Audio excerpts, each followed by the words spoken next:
Olá, eu sou o professor Lucas Neto. Bem-vindo, bem-vinda a mais um programa Escola Bíblica no seu lar. Hoje nós vamos estudar a lição de número 2, que tem como título Ser discípulo, uma jornada de aprendizagem. Vamos então dar início à nossa aula de hoje. Introdução da lição. O discípulo de Cristo deve ter em mente a consolidação em seu ser da natureza divina, visando então a evangelização das pessoas para a salvação e vida eterna. Com Jesus. Nesta lição, definiremos o termo discípulo. Conheceremos a característica principal do discípulo de Cristo no ponto número 2 da lição. No ponto número 3, veremos como se realiza a chamada e capacitação do discípulo de Cristo. E finalizando o nosso estudo, identificaremos a nossa missão como discípulo de Cristo. Definição da palavra discípulo. Vamos fazer duas definições, uma etimológica e a outra semântica, do ponto de vista cristão. Definição etimológica da palavra discípulo, originária do latim. Discípulos tem como significado aprendiz ou aluno. Ou seja, discípulo é aquele que aprende e pratica o seu aprendizado com disciplina. A palavra hebraica talmidim tem como significado discípulos, no viés daqueles que seguem um líder religioso ou uma ideologia. Uma definição semântica cristã de discípulo é, para o cristianismo, a palavra discípulo é definida como aquele ou aquela que segue incondicionalmente Cristo, demonstrando fé em seus ensinamentos divinos, de modo a alcançar a natureza divina consolidada na vida eterna com Cristo. Em outras palavras, significa ter ou ser a imagem e semelhança de Cristo, muito especialmente no seu caráter. No ponto 2 da lição, uma característica principal do discípulo de Cristo é que esta característica, temos várias características, mas existe uma característica marcante num discípulo de Cristo. E esta é a característica que, a partir da sua fé, este ou esta renuncia aos seus interesses pessoais e dedica-se de corpo, alma e espírito ao aprendizado e à causa cristã, centrada em fazer discípulos de forma disciplinada, visando o aumento exponencial quantitativo dos cristãos pelo mundo em obediência à grande comissão dada por Cristo. Então, entre outras características, aquela que nos coloca como uma característica principal de ser discípulo do Senhor é que nós levamos esta causa cristã, ou seja, propagamos o Evangelho de Cristo a outras pessoas, para que também experimentem esta mesma bênção que nós experimentamos de ser salvo em Cristo Jesus. Mas o Senhor, ele faz uma chamada. E aí nós vamos para o item 3 da lição, né? Que fala sobre a questão dessa chamada e capacitação do discípulo de Cristo. E essa chamada de um discípulo, ela apresenta uma vertente geral e outra pessoal, com características peculiares. Vamos ver que características peculiares são essas com relação à chamada e à capacitação do discípulo de Cristo. E uma primeira é a chamada universal para a salvação. Então, a vocação divina, ela começa com uma chamada, que pode ser universal para a salvação ou individual. No caso da chamada universal, Deus faz um convite aos pecadores para o estado de graça e de salvação, por meio da pregação do Evangelho de Cristo. Então, o Evangelho de Cristo é pregado, a pessoa ouve a palavra, aflora no seu coração a fé, e aí esta é uma chamada celestial, é uma chamada universal, porque é para toda a humanidade. Tem resultados universais, porque salva toda a humanidade. E nos que aceitam ou se entregam a esta salvação, eles se salvam em nome de Jesus. Mas tem aqueles que não se entregam a esta causa e se perdem, são condenados eternamente.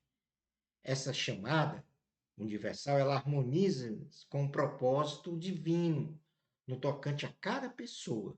Portanto, esta chamada universal, ela é também de ordem pessoal, porque ela vai diretamente a uma pessoa. Romanos capítulo 8, versículos 28 ao 30, diz assim a palavra do Senhor. Romanos 28 ao 30. Sabemos que todas as coisas cooperam para o bem daqueles que amam a Deus, daqueles que são chamados segundo o seu propósito. Porquanto, aos que de antemão conheceu, também os predestinou para serem conformes à imagem de seu Filho, a fim de que ele seja o primogênito entre muitos irmãos. E aos que predestinou, a esses também chamou. E aos que chamou, a esses também justificou. E aos que justificou, a esses também glorificou. Esta é a chamada universal para a salvação. Mas temos uma chamada também individual, ao serviço. Deus também convida uma pessoa para realizar algum serviço ou ofício especial na obra de Deus, como no caso, por exemplo, do apostolado, da pregação missionária, do sacerdócio, do ensino, ou para alguma outra ocupação específica, sempre com um propósito. Romanos capítulo 1, versículo 1, o apóstolo Paulo, ele diz aqui especificamente sobre o seu chamado. Quando ele diz, Paulo, servo de Jesus Cristo, chamado para ser apóstolo, separado para o Evangelho de Deus. Então, a partir de um chamado, a pessoa terá que se expressar e se desenvolver espiritualmente para o engrandecimento, para a expansão do reino de Deus. Depois dessa chamada universal e individual para o serviço, o Espírito Santo coloca sobre nós a unção. Ou seja, essa unção ela é concedida pelo Espírito Santo. Não é algo que se aprende ou que se adquire. É uma dádiva do Espírito Santo para nós. Ou seja, do ponto de vista espiritual, a unção significa que a presença permanente do Espírito Santo está com o cristão.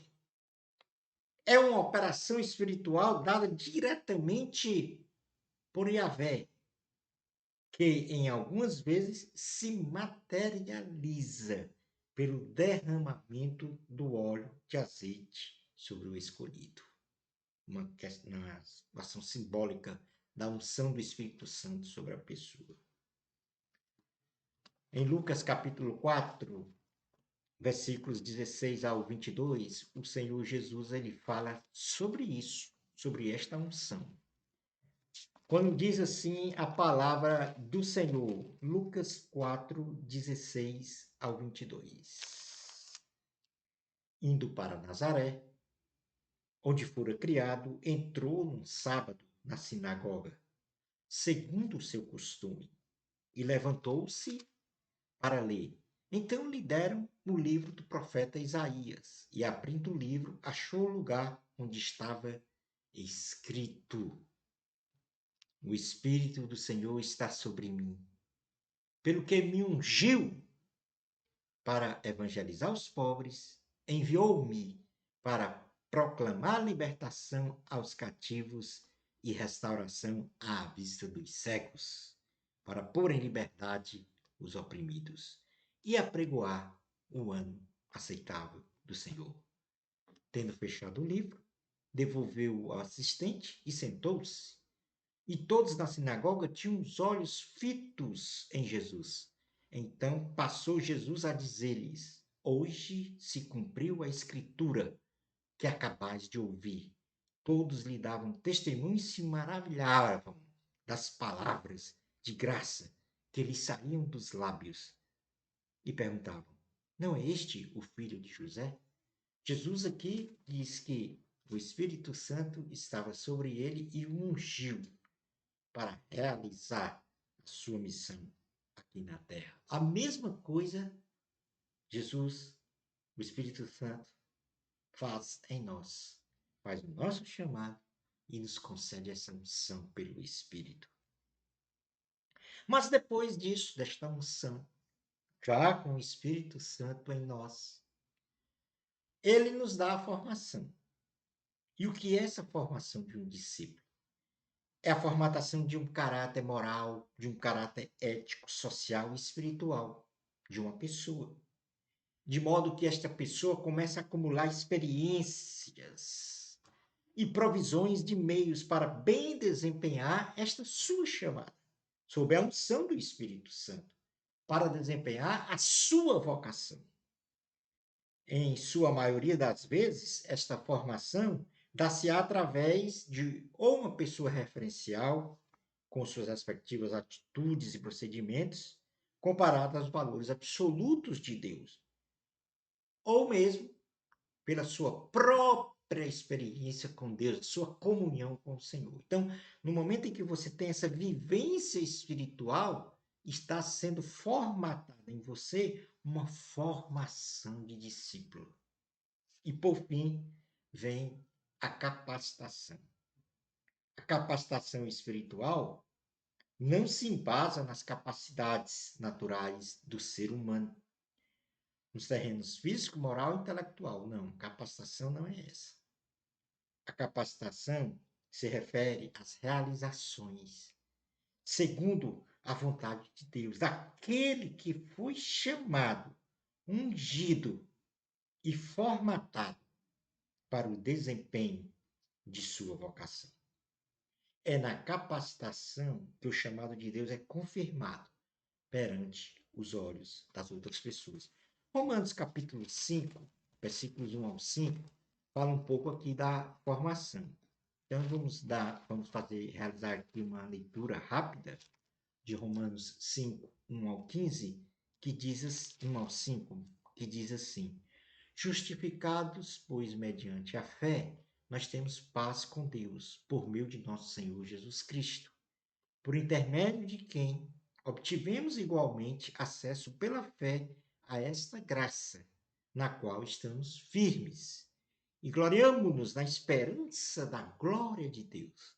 E não somente isso, mas também nos gloriamos nas próprias tribulações, nossa formação, as tribulações, sabendo que a tribulação produz perseverança, e a perseverança, experiência, e a experiência, esperança. Ora, a esperança não confunde, porque o amor de Deus é derramado em nosso coração pelo Espírito Santo que nos foi otorgado. Então, as tribulações, as provações, promovem em nós perseverança, promovem em nós experiência com Deus.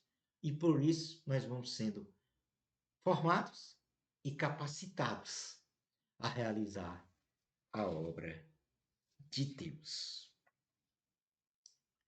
Vamos então para o último item da nossa lição de hoje, que fala sobre a missão como discípulo de Cristo. Qual é a nossa missão? O que é que nós estamos a fazer aqui neste planeta? Após o nosso chamado, não só universal, individual, como também a unção do Espírito sobre nós, depois dessa nossa caminhada, que é a formação, e a capacitação, que são os sinais, os prodígios, maravilhas, que, vamos dizer assim, ratifica esse nosso chamado. Tá? Então, as curas, né? Os sinais, os milagres, é a nossa capacitação para o chamado que nos foi realizado, para mostrar que aquela é a verdade absoluta do Senhor. O Senhor, ele teve um ministério tríplice aqui na Terra e continua este ministério, que se compõe do ensino, são 3 pilares: pregação da palavra de Deus e dos sinais, prodígios e maravilhas. São os 3 pilares do ministério de Jesus, que também é o nosso ministério: ensino da palavra, pregação sobre o reino de Deus, sinais, prodígios e maravilhas, que ratificam, que comprovam esta palavra que é pregada sobre o reino de Deus. E este ensino da Bíblia Sagrada. Porém, a nossa missão nobre como igreja é a da grande comissão que o Senhor Jesus nos deu, que está exarada, registrada em Mateus, capítulo 28, versículos 18 ao 20. Vamos fazer uma leitura. Vamos então aqui para o Evangelho de Jesus, segundo escreveu Mateus, capítulo 28. Mateus 28, 18 ao 20, diz assim a palavra do Senhor. Mateus, capítulo 18, capítulo 28, desculpa, capítulo 28 é o último capítulo, versículos 18 ao 20, que diz assim: Jesus, aproximando-se, falou-lhes, dizendo: toda a autoridade me foi dada no céu e na terra. Ide, portanto, fazei discípulos de todas as nações, batizando-os em nome do Pai, do Filho e do Espírito Santo, ensinando-os a guardar todas as coisas que vos tenho ordenado. E eis que estou convosco todos os dias, até a consumação do século. Que Jesus disse aqui para os discípulos e diz hoje para nós, para a sua igreja, é que nós temos que fazer discípulos de todas as nações, batizá-los em nome do Pai, do Filho e do Espírito Santo, e ensiná-los por meio do ensino propriamente dito e da pregação da palavra, de modo que todos, sem exceção, venham a praticar a vontade de Deus. Esta é a conclusão da nossa lição. Como servos de Deus, devemos sempre nos colocar nas mãos do Senhor, para que ele nos molde segundo a sua vontade. Sejamos sempre fiéis a Deus, pedindo a sua misericórdia, tendo em vista a nossa salvação, porque nós temos uma condição de sermos pecadores. Por isso que precisamos da salvação em Cristo Jesus. Que o Senhor seja o nosso oleiro, quebrando o vaso que somos nós, vasos frágeis, que deve ser quebrado para ser retificado, segundo o projeto original do Senhor. Pois, afinal de contas, todos nós somos cacos de barro, entre outros cacos de barro. E assim chegamos ao final da nossa escola bíblica no seu lar de hoje. Na próxima lição, nós vamos estudar a lição de número 3, que tem como título Quem segue a Cristo estuda a palavra. Uma lição muito importante. Lição 3. Quem segue a Cristo estuda a palavra. Bênçãos especiais de Jesus para você. Amor a Cristo. A glória sempre é de Deus, nunca nossa. Até o nosso próximo programa, Escola Bíblica no seu lar, com uma condição: se Deus permitir.